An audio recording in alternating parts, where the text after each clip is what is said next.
নমস্কার বন্ধুরা, আপনারা দেখছেন পারফেক্ট পলিটিক্স, সাদা বাংলায় রাজনীতির কথা। বন্ধুরা, কাশ্মীরের পেহেলগাঁওয়ে উগ্রপন্থী হামলার পর বিশ্বের বেশিরভাগ দেশই ভারতের পাশে দাঁড়িয়েছে। আর সেই সব দেশের মধ্যে যেমন আমেরিকা রয়েছে, রাশিয়া রয়েছে, ইসরায়েল রয়েছে, ফ্রান্স রয়েছে, সেই সঙ্গে সৌদি আরবের বিভিন্ন দেশ, এমনকি ইরাক, ইরান পর্যন্ত ভারতের পাশে দাঁড়িয়ে কাশ্মীরের পেহেলগাঁওতে উগ্রপন্থীদের হামলা, সেই হামলার কিন্তু তীব্র নিন্দা করেছে। বলেছে যে এই উগ্রপন্থী হামলা তারা কোনোভাবেই সমর্থন করে না। কিন্তু একটু যদি নজর ঘোরানো যায় তাহলে আমাদের প্রতিবেশী বাংলাদেশ থেকে অন্যরকম রিপোর্ট আসছে।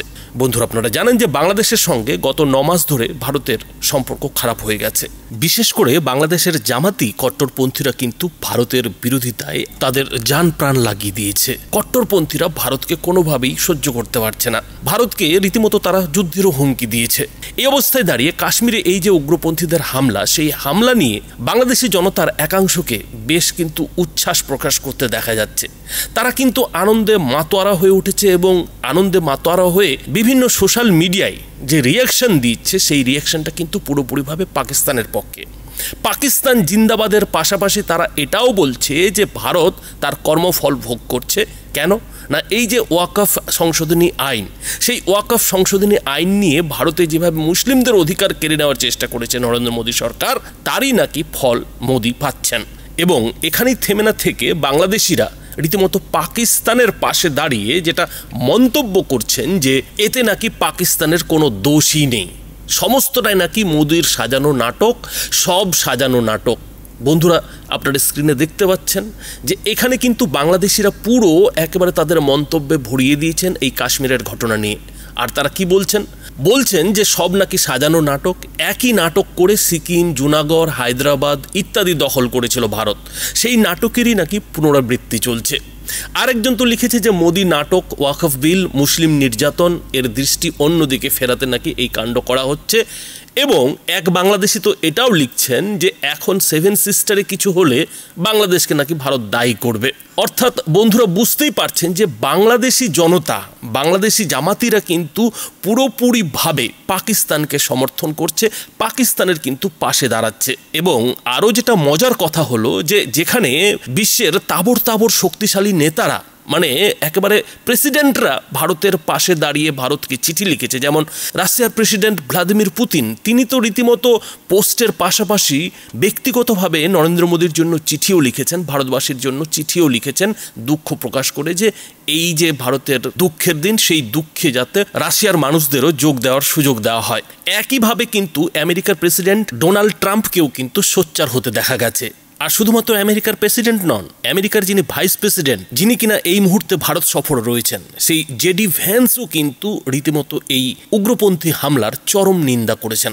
সেই সঙ্গে কমলা হ্যারিসের মতো আমেরিকার আরও বহু বিশিষ্ট মানুষ কিন্তু এই পেহেলগাঁওয়ে যে নিরীহ পর্যটকদের উপরে উগ্রপন্থীদের গুলি চালানোর ঘটনা, সেই ঘটনার তীব্র নিন্দা প্রকাশ করেছে। অথচ খেয়াল করে দেখুন যে বাংলাদেশের যিনি প্রধান উপদেষ্টা মোহাম্মদ ইউনূস, তিনি কিন্তু একটিও মন্তব্য করলেন না। তিনি কিন্তু এই যে কাশ্মীরের পেহেলগাঁওয়ে পর্যটকদের ওপর উগ্রপন্থীদের হামলা, সেই হামলা নিয়ে কিন্তু একটি টুইট কিংবা একটি মন্তব্য করলেন না।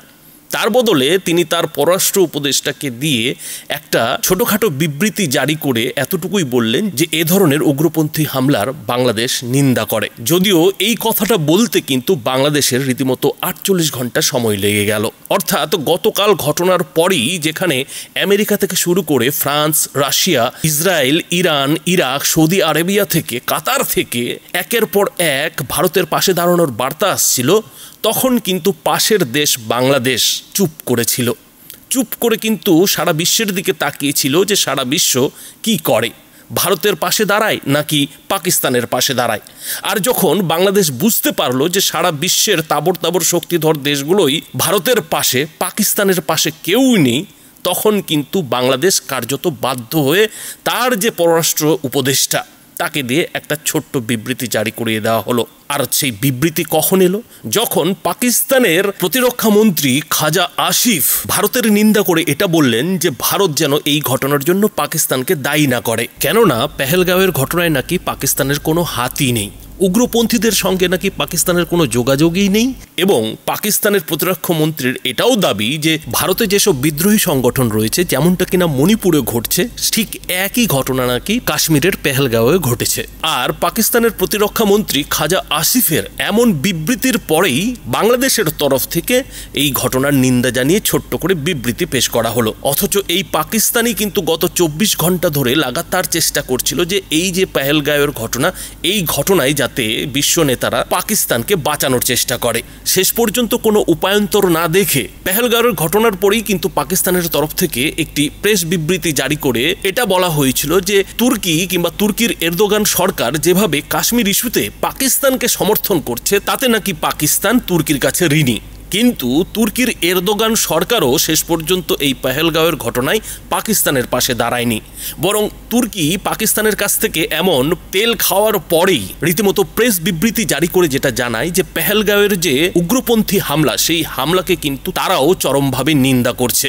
আর এরপরেই পুরোপুরিভাবে সারা বিশ্বে এই পেহেলগাঁওয়ের ঘটনা নিয়ে পাকিস্তান একা পড়ে যায় এবং শেষ পর্যন্ত পাকিস্তানের প্রতিরক্ষা মন্ত্রী খাজা আসিফ কিন্তু এই বিবৃতিটা দিতে বাধ্য হয় যে এই ঘটনার জন্য ভারত যাতে পাকিস্তানকে দায়ী না করে, কেননা পাকিস্তানকে দায়ী করার পরই তো আবার ভারত কেলানি দেবে, সার্জিক্যাল স্ট্রাইক করবে। ফলে আগেভাগেই কিন্তু পাকিস্তানের প্রতিরক্ষা মন্ত্রী হাত খাড়া করে দিয়ে বেঁচে যাওয়ার চেষ্টা করলেন। আর যখন বাংলাদেশের আব্বু পাকিস্তান সারা বিশ্বে এই পেহেলগাঁওয়ের ঘটনায় একা পড়ে গেছে, তখনই যেটা দেখা যায় যে বাংলাদেশ গুটি গুটি পায়ে ভারতের পেছনে এসে দাঁড়িয়েছে। উল্টো দিকে কিন্তু বাংলাদেশি জামাতিরা তাদের সরকার কি বলল, ইউনূস সরকার ভারতের পাশে দাঁড়ালো কি দাঁড়ালো না সেসব না দেখে তারা কিন্তু তাদের মনের যে ক্ষোভ, মনের যে জ্বালা, সেই মনের জ্বালা কিন্তু প্রকাশ করতে শুরু করেছে। আর সেই মনের জ্বালা প্রকাশ করতে দেখা গেছে বাংলাদেশি মিডিয়াকেও। বাংলাদেশি মিডিয়ার তরফেও একটা প্রোপাগান্ডা চালিয়ে দেওয়া হয়েছে, শুরু করে দেওয়া হয়েছে যে ভারতের এই যে পেহেলগাঁওয়ের ঘটনা, এই ঘটনার পেছনে হয়তো মোদিই দায়ী। তারা যেটা ব্যাখ্যা দিচ্ছে, যুক্তি দিচ্ছে যে যেহেতু ওয়াকফ সংশোধনী আইন নিয়ে ভারতে হিন্দু মুসলিমদের মধ্যে একটা টানাপোড়েন শুরু হয়ে গেছে, মোদী সরকারের বিরুদ্ধে এ দেশের মুসলিম সংগঠনরা প্রতিবাদ বিক্ষোভ দেখাচ্ছে ওয়াকফ সংশোধনী আইন নিয়ে, সুতরাং এই পেহেলগাঁওয়ের ঘটনার পেছনে নাকি মোদিরই কর্মফল রয়েছে, মোদির কারণেই নাকি এই পেহেলগাঁওয়ের ঘটনা ঘটেছে, এমনটাই কিন্তু বাংলাদেশি মিডিয়ার তরফে একটা প্রোপাগান্ডা চালানোর চেষ্টা করা হচ্ছে। আর সেই প্রোপাগান্ডায় বাংলাদেশি মিডিয়া ঠিক কি বলছে বন্ধুরা দেখুন। সম্প্রতি ওয়াকফ ইস্যুতে ভারতে একটু তোলপাড় চলছে, ঠিক সেই সময়ে এমন একটি ভয়াবহ সন্ত্রাসী হামলা, ভারতের সাম্প্রদায়িক সহিংসতা বাড়ার আশঙ্কা কতটুকু? আমরা দেখেছি নিরাপত্তা বিশ্লেষক অনেকেই এই বিষয়ে আশঙ্কা প্রকাশ করেছেন, সেটি আসলে কতটুকু রয়েছে? মুক্তি, আপনি দেখবেন যে জম্মু কাশ্মীরে যদিও পর্যটকদের উপর এরকম ভয়ঙ্কর হামলা খুব বেশি দেখা যায় না, কিন্তু যখনই কোনো হামলা হয়, হামলাটি কারা করেছে, কারা নিহত হয়েছে, তার আগেও যে প্রশ্নটি আসে সেটি হচ্ছে ধর্মীয় বিভাজন। আমরা দেশটিকে দেখেছি যে কাশ্মীর ইস্যুতে এই দেশের যে সংখ্যালঘু এবং সংখ্যাগুরু যে দুই ধর্মীয় সম্প্রদায়, তাদের মধ্যে একটি বিভাজন তৈরি হয়, যে কারণে আসলে এই হামলাটি পূর্ব পরিকল্পিত কিনা, এর পেছনে কোনো কনস্পিরেসি থিওরি আছে কিনা সেটি আলোচিত হচ্ছে। সেটি হচ্ছে এই ওয়াকফ ইস্যু নিয়ে। আমরা জানি যে মুসলিমদের দান করা যে সম্পত্তি, এই সম্পত্তি হচ্ছে ওয়াকফ। এই সম্পদ ভারতীয় সংবিধান অনুযায়ী ব্যবহারের নিয়ম হচ্ছে ওয়াকফ বোর্ড যদি সিদ্ধান্ত নেয় এই সম্পত্তিটি মাদ্রাসার কাজে, মসজিদের জন্য ব্যবহার করা হবে। কিন্তু কেন্দ্র সরকার যেটি করছে, যেহেতু তারা হিন্দুত্ববাদী একটি রাজনীতি করে, যেহেতু তারা হিন্দুদের ভোটে আসলে ক্ষমতায় এসেছে, গেরুয়া শিবিরের যে কথাটি বলছিলাম, তারা যেটি চাইছে তারা হচ্ছে এই ওয়াকফ সম্পদের অধিকার নিজেদের নিয়ন্ত্রণ নিতে যাচ্ছে। অর্থাৎ মুসলিমদের দান করা এই দাতব্য সম্পদ কোন খাতে কিভাবে ব্যবহার হবে সেটি ঠিক করবে সরকার।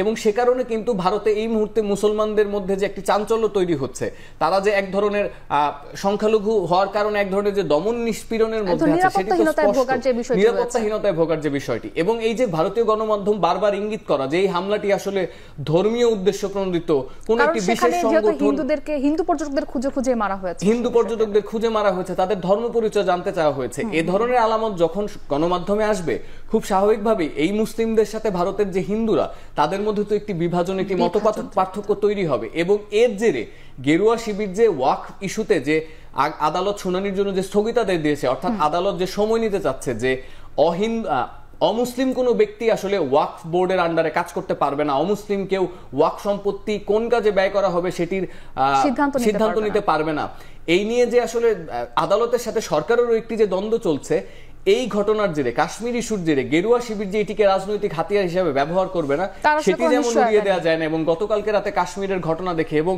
গণমাধ্যম সামাজিক যোগাযোগ মাধ্যমে মানুষের প্রতিক্রিয়া দেখে এটি কিছুটা আলামত দেয় যে এই ঘটনাকে কেন্দ্র করে এক ধরনের সাম্প্রদায়িক বিভাজনের দিকে ভারত তো এগোচ্ছে। মুক্তি তার মানে বন্ধুরা বুঝতেই পারছেন যে বাংলাদেশ সরকার কার্যত যেটা মুখে বলতে পারছে না সেটাই কিন্তু বাংলাদেশের মিডিয়া কিংবা বাংলাদেশের জামাতিরা লাগাতার সোশ্যাল মিডিয়া হোক কিংবা ইউটিউব সব জায়গায় বলে যাচ্ছে। তারা যে পাকিস্তানের পাশে রয়েছে পেহেলগাঁও ইস্যুতে, তারাও যে পাকিস্তানকে দোষী মনে করছে না সেটা কিন্তু বাংলাদেশের মিডিয়া কিংবা জনতার যে নানা মতামত প্রকাশ, সেই মতামত প্রকাশের মধ্যে দিয়ে স্পষ্ট হয়ে যাচ্ছে। এখন এই অবস্থায় দাঁড়িয়ে ভারত যদি পাকিস্তানের উপরে সার্জিক্যাল স্ট্রাইক করে, যেমনটা কিনা ইঙ্গিত পাওয়া যাচ্ছে নরেন্দ্র মোদী সরকারের বিভিন্ন বৈঠকের মাধ্যমে বোঝা যাচ্ছে, যেভাবে জরুরি সব উচ্চতর পর্যায়ের বৈঠক হচ্ছে, প্রধানমন্ত্রী নরেন্দ্র মোদী যেভাবে একেবারে সৌদি আরব থেকে এসেই বিমানবন্দরই জাতীয় নিরাপত্তা উপদেষ্টা অজিত দোভাল এবং বিদেশ মন্ত্রী জয়শঙ্করের সঙ্গে বৈঠকটা সেরে ফেলেছেন এবং সেই সঙ্গে প্রতিরক্ষা মন্ত্রী রাজনাথ সিং নৌবাহিনীর প্রধান সেনাপ্রধানদের নিয়ে অত্যন্ত জরুরি বৈঠক করেছেন। তাতে যদি সত্যি সত্যি পাকিস্তানে আগামী কদিনের মধ্যে কোনো একটা সার্জিক্যাল স্ট্রাইক হয়ে যায়, তারপরে বাংলাদেশি এই জামাতিরা কি বলবে? তখন কি বাংলাদেশি জামাতিরা যথারীতি সেই ফিলিস্তিন কিংবা গাজার মতো করেই পাকিস্তানের পাশে দাঁড়াবে আর চোখের জল মুছবে? বন্ধুরা, এই বিষয়ে আপনাদের কি মতামত? আপনাদের মতামত অবশ্যই এই ভিডিওটির নিচে কমেন্ট বক্সে লিখে জানাবেন। ধন্যবাদ।